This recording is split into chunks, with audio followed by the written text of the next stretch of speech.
మనతో పాటు ఉన్నారు. వారిని అడిగి మరిన్ని విషయాలు తెలుసుకుందాం.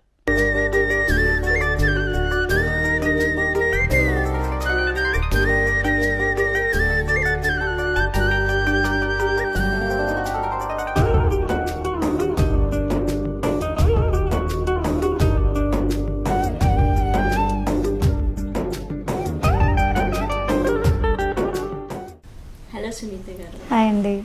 అసలు జాయ్ ఫౌండేషన్ ఎప్పుడు స్టార్ట్ చేశారు మీరు? 2014లో అండి. ఓకే. అసలు ఈ ఫౌండేషన్ స్టార్ట్ చేయాలి అని మీకు ఎందుకు ఆ థాట్ వచ్చింది? దీనికి ఏమైనా ఇన్స్పిరేషన్ ఉందా లేకపోతే ఏంటి, ఎట్లా స్టార్ట్ చేశారు? అవునండి, ఇది ఛత్తీస్గఢ్లో మేము 8 years ఉన్నాము. అక్కడ ఉన్నప్పుడు నాకు ఒక బాబు తర్వాత ఒక పాప పుట్టి చనిపోయింది. ఆమెకు గుర్తుగానే ఈ ఫౌండేషన్ అన్నట్టు. ఓకే. ఎలా చనిపోయింది?